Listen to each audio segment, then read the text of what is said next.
Salam əziz həmkarlar. Sənəd 3 sualların izahına baxarıq. Şagirdlərə yeni kəşf olunan adalar haqqında araşdırma tapşırığı verən müəllim. Araşdırma mənbəsi olaraq internet resurslarına yönəltməklə edir. Lakin şagirdlər köməkdən sonra yenə də tapşırığı yerinə yetirməkdə çətinlik çəkir. Situasiya ilə bağlı müəllimin hansı yanaşması düzgün hesab edilə bilər? Qiymətləndirmə meyarlarını tez-tez şagirdlərin diqqətinə çatdırmaq. Bu düzgün deyil. Müəllim onlara istiqamət verməsinə baxmayaraq çətinlik çəkir. Nə qədər qiymətləndirmə meyarını desə də, uşaq yenə də çətinlik çəkəcək. Anı çıxırıq. Eyni öyrənmə tipinə malik olan şagirdləri eyni qrupda birləşdirərək yüksək nailiyyətləri əldə etmələrinə yönəltmək olar, bərabər imkanların yaradılmasını pozur. Beni də çıxırıq. Proses boyunca şagirdləri dəstəkləmək, lazım gələndə onların yerinə, tapşırığı yerinə yetirmək olmaz. Müəllim istiqamət verməlidir. Ceni də çıxırıq. Şagirdə tənqidi, məntiqi, yaradıcı düşüncəni inkişaf etdirməklə, onlarda araşdırma bacarıqlarını inkişaf etdirib, prosesə davamlı rəqabət yaratmaq olmaz. Deni də çıxdıq. Şagirdlərin çətinlikləri olduqda onları bir daha düzgün yönəltmək, afərin, meyarları olan rubrikdən istifadə, konstruktiv əks əlaqənin verilməsi, doğru variantımız Y variantıdır. Sual 2. Pozitivlik mədəniyyəti, rol model olmaq, aydın təlimatlar verilmək. Gəlin tapaq. Gündəlik olaraq evdə övladınızın öyrənmə prosesinə nəzarət edin. Bu heç birinə aid deyil. Aynur təqdimat edən zaman onu dinləmək. Təqdimat edən zaman onu dinləyirsənsə, bu pozitivlik mədəniyyətidir. Yəni A-ya aiddir 2. Stresə dayanıqlı olmaq. Bu rol modeldir. B-yə aiddir 3. Dəhliz yerimək üçündür. Bu da aydın təlimatlar verin. C-yə də aiddir 4. A2, B3, C4. Bu da oldu A variantı. Hərəki fəaliyyətlər mədəniyyəti haqqında təqdimatla məlumat verən şagirdlə bağlı düzgün olan fikirləri müəyyən edin. Müəllim situasiyada diferensial təlimin komponentinə əməl edib yanlışdır. Əslində yanlış deyil. Burada diferensial təlim var. Çünki məlumat verən şagirdlə bağlı düzgün olan fikirləri müəyyən edirsən. Yəni şagird fərqliyini nəzərə alırsan. Bir doğrudur. Nümunədə verbal düşünmə və emosional mərhələnin xüsusiyyəti var. Burada hər hansı bir emosional mərhələ yoxdur. Nümunə vizualyasiya qeyri-verbal strategiya uyğundur. Bu düzgündür. Təqdimatı verən müəllim şagirdlə bağlı düzgün olan fikirləri müəyyən edəcək. 1, 3. Nümunə xatırlamaq, deklarativ, məntiqi ardıcıllığındadır, səhvdir. Nümunədə konseptual, anlamaq, məntiqi ardıcıllığındadır, düzdür. Hərəki fəaliyyəti başa düşüb anlamalıdır ki, bunun haqqında məlumat verə bilsin. 1, 3, 5. Müəllim yeni mövzunu lövhədə izah edir. Şagirdlərdən biri mövzunu tətbiq etməkdə çətinlik yaşayır. Amma müəllim buna əhəmiyyət vermədən evə çətin tipli tapşırıq verir. Nümunədə istifadə edilib və ya pozulub. Pozitiv müəllim-şagird münasibətləri yanlışdır. Burada pedaqoji prosesin tamlığı prinsipi pozulub. Peşəkarlıq fərdi məsuliyyət etik davranış qaydası da pozulub. Lövhədə izah edəndən sonra sual-cavab etmir, çətinlik çəkən şagirdləri irəliyə doğru aparmağa çalışmır. Deməli, biri oldu ki, birbaşa təlim prinsipinə əməl edilməyib, bu da doğrudur. 3. Yuxarı inkişaf zonasına əməl edilməyib, səhvdir. Skafolding və inklüzivlik pozulub, bu da düzdür. Yəni 2, 3, 5. Çünki skafolding nədir? Müvəqqəti dəstək, istiqamət, kömək. Burada müəllim heç birini etmir axı. Deməli 2, 3, 5. Sual 5. Camal və Sabir sinifin yaxşı oxuyan şagirdləridir. Onlar əksər vaxtlarda məktəb tədbirlərində aparıcı kimi çıxış edirlər. Bu, yuxarı inkişaf zonası yox, yaxın inkişaf zonasına əməl edilməyib 4. Budur. Yaxın inkişaf zonasılıqda bir şey yoxdur. Burada müəllim skafoldinglik vəzifəsini yerinə yetirmir. inklüziv mühiti də pozub. Təhsil hər kəs üçün əlçatan deyil. Bəziləri başa düşüb, bəziləri yox. Sual 5. Camal və Sabirin sinifin yaxşı oxuyan şagirdləridir. Camal və Sabir. Onlar əksər vaxtlarda məktəb tədbirlərində aparıcı kimi çıxış edirlər. Bu onlarda sosiallıq bacarıqlarını da inkişaf etdirir. Amma ötən günlərin birində onlar arasında konflikt yaranır və konfliktdən sonra Sabirin xətrinə dəyən Camal düzgün etmədiyini fikirləşir. Situasiya ilə bağlı düzgün fikirləri müəyyən edin. Nümunədə psixomotor taksonomiyanın tələbi müşahidə edilir. Səhvdir, emosional taksonomiya var burada. Nümunədə həm emosional taksonomiyanın, həm də emosionalın intellekt növü var. Bax, biri bu doğrudur, 2. Nümunə münasibətin idarə edilmə səviyyəsinə uyğundur, doğrudur. Yəni, Camal düşünür ki, yəni Sabirin xətrinə dəyən Camal da bizim münasibətimizdə bu işi mən səhv etmişəm. Yəni, düzgün etmədiyini fikirləşir, münasibətini idarə edir. 2-3. Nümunədə buzqıran strategiyasından istifadə edilib səhvdir. Sual 6. Kompüter biliklərimi kifayət qədər dərinləşdirməliyəm, çünki bu sahədə öyrəndiklərim həm universitet, həm də iş həyatımda mənə kömək olacaq. Çünki kompüter mühəndisi olmaq istəyirəm. Kim? Özüm. Deməli, şəxsi sosial öyrənməyi öyrətmək kompetensiyasından istifadə edilib. Bir doğrudur. Metakognitiv biliyə nümunədir, doğrudur və özünü tənzimləmənin komponenti var. Doğrudur. Nümunədə özünü monitorinq xüsusiyyəti var, səhvdir. İKT bacarıqlarına yiyələnmək olduğu üçün rəqəmsal savadlıqdır. Bu da düzdür. Çünki deyir, kompüter lazımdır, kompüter mühəndisliyi olmaq istəyirəm. 4 də düzdür. Fəal vətəndaş kompetensiyası bu səhvdir. Oldu 1, 2, 4. Sual 7. Maddələrin qarışıqların tərkibinə, kimyəvi qanunlarına aid mürəkkəb hesablamalar aparır. Hesablama varsa bir proses var. Bu olur prosedural bilik. Və burada məntiqi təfəkkür, onsuz da hesablama varsa məntiqi təfəkkürdür. Prosedural bilik isə tətbiqdir. Və burada kimyadır da, maddələrin qarşılıqlı tərkibini öyrənir. Hər hansı bir fəndən xaricə çıxmır ki, elə kimyanın daxilindədir. Bu da fən daxili inteqrasiya debəndi. Müəllim şagirdlərə yeni mövzunu keçən zaman bəzi şagirdlərin rola girmə bacarıqlarının zəif olduğunu görür. Belə olanda şagirdlərin dərsə marağı azalır və rollu oyunlar oynamaq istəmirlər. Situasiya ilə bağlı müəllimin hansı yanaşması doğru hesab edilir? İlk mövzunu müəllimin köməyi ilə tətbiq edilməli, rollu oyunların əhəmiyyətindən bəhs edilməli. Bu doğrudur. Diferensial təlimdə istifadə məqsədə uyğun hesab edilir. Doğrudur. Müəllim rollu oyunun əhəmiyyəti nədir? Onu danışmalıdır, kömək etməlidir, şagirddə maraq oyatmalıdır. A bəndi. Başqa bir təlim üsulundan istifadəyə üstünlük verir. B yanlışdır. Marağını nəzərə almadan edirsə C də yanlışdır. Problemin nədən qaynaqlandığını araşdırıb növbəti dərsdə bundan istifadə etməlidir. Burada artıq problemi bilir də müəllim, niyə araşdırsın ki? D də yanlışdır. Müəllimin planlaşdırılmasında dəyişiklik edir, Y də yanlışdır. Ən doğru variant A bəndidir. Sinifdəki şagirdlərdən biri akademik cəhətdən uğurlu şagirdlərdəndir.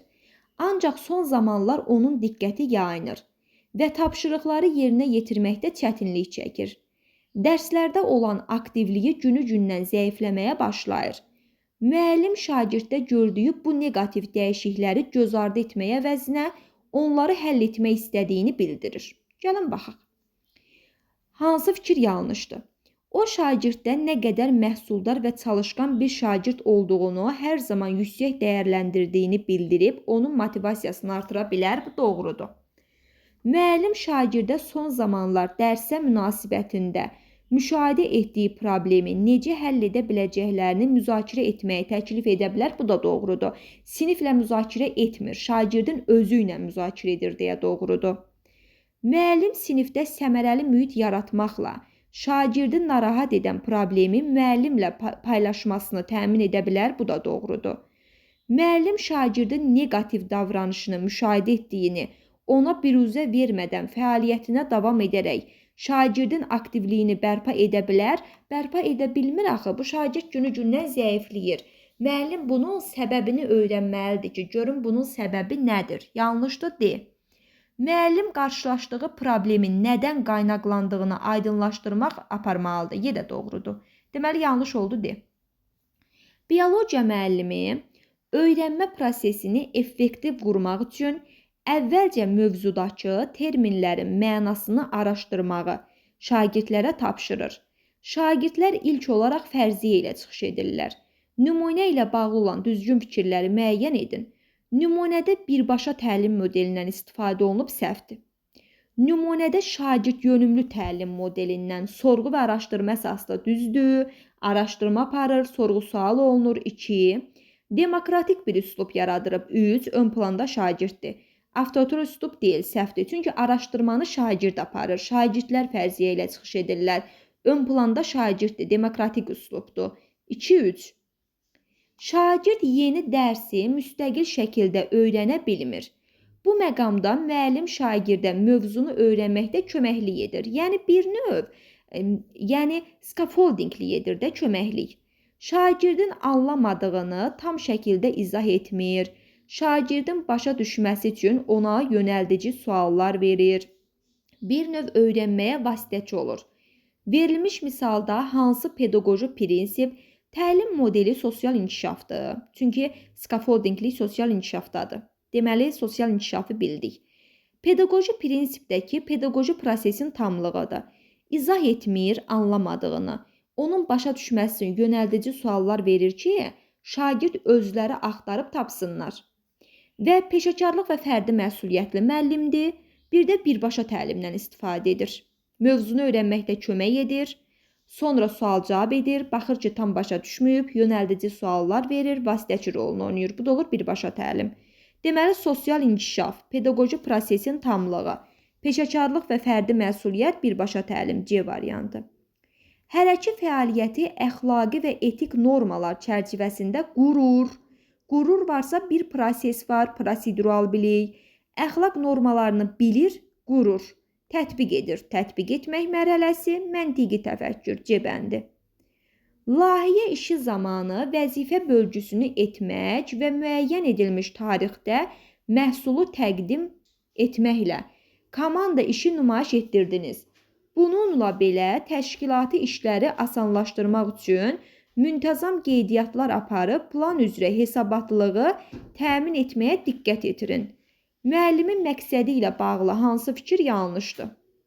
Gəlin baxaq. Müəllim əks əlaqə qurur, istiqamət verir, bir doğrudur. Layihə işi ilə bağlı komanda üzvlərinin hər birinin cavabdehliyini təmin etməsi ilə bağlı istiqamət verir, bu da doğrudur. Müəllimin qurduğu əks əlaqə şagirdin fəaliyyəti zamanı daxili motivasiya yox, xarici motivasiyanı qoruyur, 3 səhvdir. Müəllimin qurduğu əks əlaqə şagirdlərin öz fəaliyyətini təşkil edə bilmələrinin monitoringinə istinad edir. Bu da doğrudur, çünki öz fəaliyyətlərini təşkil edirlər. Müəllimin qurduğu əks əlaqə plan əsasında işin təşkil edilməsinin effektivliyə təsirini vurğulamır, bu səhvdir, vurğulayır axı. Plan üzrə hesabatlığı təmin etməyə diqqət edin. İşləri asanlaşdırmaq üçün qeydiyyatlar aparın, vurğuluyur. Deməli oldu 3-5. Sual 14. Müəllim şagirdləri esse yazmaq bacarığını yoxlamaq üçün onlara keçdikləri son əsərdəki baş qəhrəman ilə bağlı mühakimə xarakterli esse yazmağa tapşırır. Şagirdlərin bir çoxu başqa qəhrəmanlarla bağlı esse yazmaq istəsələr də, müəllim hamının eyni tapşırıq üzrə işləməsinin daha düzgün olduğunu və bununla da ədalətli tənzimlədiyini bildirir. Hansı yanaşmaya ziddir? Müəllim səhv edir. Dərs prosesində şagirdin davranış qaydalarını tənzimləmək, burada heç bir davranış qaydasından söz getmir, anı çıxırıq. Müəllim öyrənməni təmin etmək üçün şagird müxtəlifliyini, afərin, bax şagird müxtəlifliyini nəzərə almır bu müəllim. Tapşırıq icrasında sərbəstlik vermir. Deməli, B-də nə deyir? Nəzərə alır, sərbəstlik verir. Bu yanaşmaya zidd edir müəllim, zidd hərəkət edir. B bəndi. 15. Ramil düşünür ki, əgər ev tapşırıqlarını yazmasa, anası düşünəcək ki, o dərsini oxumur. və məsuliyyətsiz şagirddir. Buna görə də Ramil hər zaman dərslərini zamanında oxuyur. Tapşırıqlarını da vaxtında yazır. Nümunə ilə bağlı düzgün olan fikri. Bu qəbul olunma mərhələsindədir də. Mənəvi inkişaf nəvəziyyəsi konvensional səviyyə. Deməli, ikinci səviyyədədir. Biri 1. Şagirddə emosional taksonomiyanın səviyyəsi müşahidə edilir. 2. İtaət və cəza yox, şagird ekstravert tipə malikdir. Doğrudur. 1, 2, 4. Yəni, xarici mühitin təsiri altına tez düşür. Sual 16. Doğrudan doğrunu, yanlışdan yanlışı seçməlisiniz. Proqnozlaşdırma, təhlil, inteqrasiya. Insert, yəni baxın üsul. Proqnozlaşdırma üsulunda təhlil və inteqrasiya var. Bir doğrudur. Insert qeydlər götürüb oxuyub anlama, insert işarələr sistemidir. Bulum kubu, inteqrasiya, meyar çıxarmaq, sağ qalma senariləri, liderliyi, köhnə biliklə yeni bilik əlaqələndirmək 4 də burada doğrudur. Deməli 1, 3. Sual 17. Şagird heyvanlar haqqında video çarxına baxır. Nə video çarxına baxır və necə faydalı olduğunu, orada nəsə yanlışlıq olub. Nəyin nə dərəcədə və ya dünya necə faydalı olduğunu görür. Düşünür ki, insanlar bütün heyvanlara qarşı qayğıkeş və mərhəmətli olmalıdır. Burada konkretləməlidir. Yəni, insanlar heyvanlara qarşı. Baxın, birincisi məntiq düşünmə formalarından induksiyadır. Yəni, heyvanlar haqqında video çarxa baxır və necə faydalı olduğunu düşünür. Bütün heyvanlara qayğıkeş və mərhəmətli olmalıdır. Xüsusidən ümumiyyə bir fikir çıxardır ki, bütün heyvanlara qarşı qayğıkeş olmalıyam. Bu olur induksiya, induktiv. İnduktiv də konkret düşünməyə aiddir, yəni konkret əməlidir. Daha sonra burada üsul olaraq anlayışın çıxarılması üsuludur. Və əlavə olaraq video çarxlardan istifadə edir. Bu məkan vizual ola bilər, heyvanlardır. Deməli oldu məkan vizual və qeyri-rasional şuur dövründədir. Deməli oldu konkret əməli, induksiya, anlayışın çıxarılması, bir də qeyri-rasional inkişaf dövrü. B bəndi. 18. Təlim üsuludur. Qeyd götürür, oxuyub anlayır, tənqidi təfəkkürü inkişaf elətdirir. Bu nə deyir? Təlim üsulu. Ümumiyyətcə qeyd götürüb, oxuyub anlayırsa, məntiqi təfəkkürü inkişaf elətdirirsə, yəni tərtib edirdi öyrəndiklərini, sual formalaşdırıb. Bu A bəndi ola bilər. Digərləri buna uyğun deyil. Sual 19. Müəllim sinif müzakirəsi zamanı həm passiv, həm də aktiv mövqe tutan şagirdlərlə işləyir. Fikirlərini sərbəst bildirmək üçün onları dəstəkləyir. Bir müddət sonra passiv şagirdlərin dərsə marağı artır və fikirlərini bildirməyə başlayırlar. Müəllim dərs zamanı dövlətin, cəmiyyətin, burada heç bir dövlət cəmiyyət marağı yoxdur, axı çıxıram. Daha sonra müəllim şagirdlərin nəticələrini müzakirə etmir, xeyr, sinifdə inklüziv mühit yaradır. Ən doğru variant budur. Yəni, təhsil hər kəs üçün əlçatan olub, bu zamanda şagirdin təhsilə marağı artır, C bəndi. Müəllim dərs zamanı qrup işindən istifadə etməyi planlaşdırır. Təsadüfi seçimlə şagirdləri qruplara ayırır. Lakin qruplardan birini digərlərindən fərqli olaraq yalnız təlim nailiyyəti yüksək olan şagirdlərdən ibarət olur. Müəllim burada səhv edir. Yəni, yüksək şagirdləri bir qrupa yığır, zəif şagirdləri bir qrupa yığır. Gəlin, baxaq. Deyir ki, müəllim qrupun balanssızlığı, arxasını oxumadıq, aradan qaldırmaq üçün müxtəlif qabiliyyət, xüsusiyyət və potensiallı şagirdlərdən ibarət yeni qrup yaradır. Artıq bərabər imkanlar yaradıb. Bu addım atmaqla müəllim şagirdlər üçün bərabər imkanlar yaratmağa çalışdı. A bəndi.